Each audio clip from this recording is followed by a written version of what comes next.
can see clearly now, the rain is gone. What is a misperception?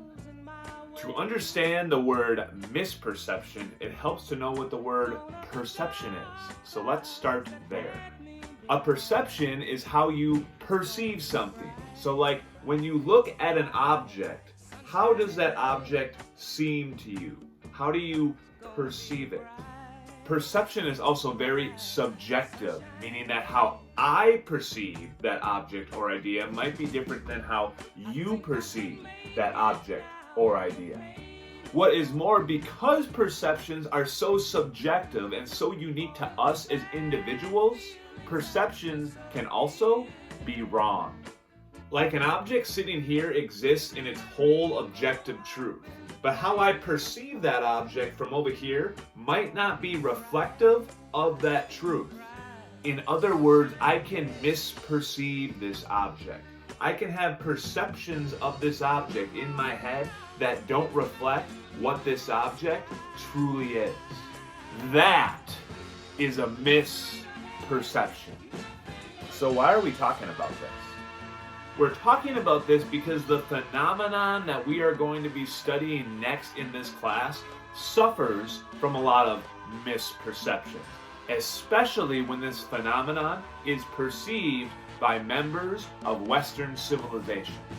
And one of our goals this unit is to use the study of history to try to correct some of those misperceptions that we might have fallen victim to, and to try to understand this phenomenon in more of its full truth. And that phenomenon that we're going to be studying is the major world religion known as Islam. Now, when I say the word Islam, it is my assumption that for most of you, your mind is not a blank slate. What I mean when I say that is that this isn't the first time you've heard the word Islam. Some of you might even practice it.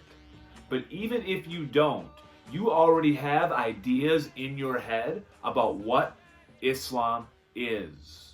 Islam is here, and you're here, and you already have perceptions that inform the way you see and think about this thing. And what I'm trying to tell you is a lot of the perceptions that people who live in places like the United States have about Islam are incomplete or incorrect.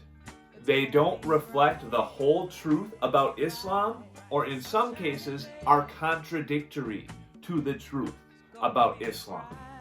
In other words, they are misperceptions, and aside from being untrue, can often be harmful or damaging. Thankfully, one of the beautiful things about the study of history is that the more knowledge we gain about a phenomenon like Islam, the more completely we can understand it.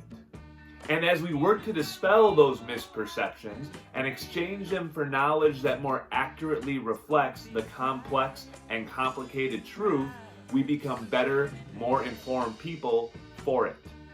Because while perhaps it's impossible to ever completely understand a phenomenon as big and complicated as the religion of Islam, we can always understand it more completely. And dispelling misperceptions is a good place to start. So let's start that now. Thanks for watching.